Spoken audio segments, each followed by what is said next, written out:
So, do you think subsidizing fruits and vegetables, which means that the government focuses on growing these and making them more available toward a poor population, do you think this would be a good idea or a bad idea? I think it would be a good idea.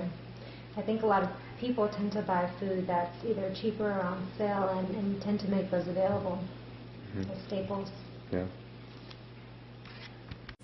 Some states, like New York, have junk food taxes, which means that certain products like soda are taxed per ounce, either 1 cent, 2 cent per ounce. If we had something like that here in California, would you be upset? Would you conform with this tax, or what? Well, I definitely don't think that having that tax would influence people's decision making. In that, okay, do I want this candy bar if it's $1.25 versus $1? I don't think that'll make a difference in terms of swaying people to stay away from junk food.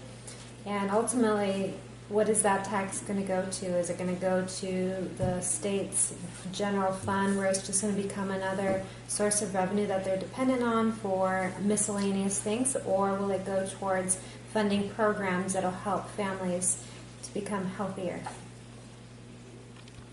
Food in America is subsidized, which means funded by the government. However, this means healthy food is often cheaper than fresh fruits and vegetables. Because of this, 34% of Americans are obese. So, do you lean toward a healthier diet or fast food, junk food, all that? A healthier diet, for sure. Do you care to elaborate? Well, I kind of lead two different lives. When I'm at home, I lead a very healthy lifestyle to be a good role model for my children. When I'm away, I do have lunch at fast food restaurants sometimes, and I eat all the chocolate and ice cream that I want before I get home. Man, wish I could do that. Okay, so how much do you know about government subsidization of cash crops like high fructose corn syrup? Nothing. Nothing? Oh, such a big help. Okay. A domestic correspondent for the New York Times, Margaret Sanger-Katz, said, in that country, sugary drink sales fell by about 17% among the poorest households by the end of the year. In an interview with economics consultant Jane Root, she describes how a tax may be beneficial. Taxing junk food would be a good idea from a health standpoint. It will definitely decrease the amount of soda consumption in the United States, and it would increase the amount of money the U.S. can spend on public health. When you were a child, did you live in a lower income household where fresh fruits and vegetables weren't as available as they could have been? I definitely didn't live in a home like I have raised my children in, but we definitely always had fruit, although like my mom not cooking very much. We ate dinner at my grandma's house before we got picked up from school.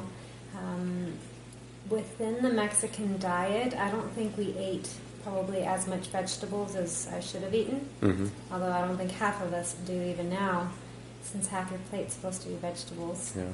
Nonetheless, money wasn't the problem. It was more so just our environment and what our parents grew up eating. I mean, they didn't grow up eating, a lot of, I guess, vegetables. They ate a lot of staples that they ate from Mexico, like beans and rice, and my dad even ate cactus, but I never ate any of that. But nonetheless, I think I ate more fruit than I did vegetables, and that's probably because it tastes better, and no one forced me to eat vegetables. But money was never the problem. You could always go to the store and buy fruits and vegetables if you wanted to. Yes. Okay. Do you or anyone else that you know happens to eat more junk food because of the price? Yes, because it is cheaper to purchase unhealthy food than it is to purchase healthier food. So anybody who is lower economically, doesn't have as much financial resources, primarily families with lower income, and let's say like college students who can't really afford to pay to eat a lot of healthy foods, they do tend to go towards unhealthier foods because it is more economical with their budgets. First question is, when you were a kid, did you live in a household where there was healthy food available? Yes, my mother was very proactive about giving us healthy snacks after school and feeding us that way. Okay. Allison Aubrey, a correspondent for NPR News, states in her work Souring on Sweet, voters in 4 cities passed soda tax measures. After Berkeley, California passed a tax on sugary drinks, one study found that consumption of sugary drinks dropped by about 20%. Do you know anything about the current rate about the taxation on the junk food?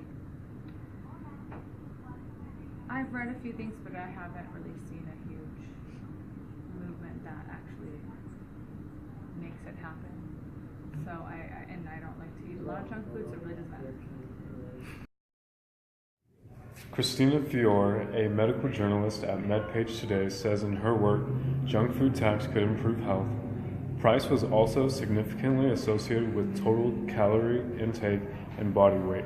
A $1 increase in soda prices, for example, was tied to a mean of 124 fewer total daily calories, which amounted to an average weight loss of 2.34 pounds. Question. Do you eat out? How often do you eat out at fast food restaurants? Wow, that's bad. I'd say about 3 times a week. But I try to choose the healthier options on the menu. Salahi, a journalist for ABC News, says in her work, Fat Facts to Lower Obesity. But some experts say that cost to jobs is not as risky as the economic cost if Americans remain obese. Obesity cost American businesses $70 billion in lost productivity. Another statistic presented in the HBO documentary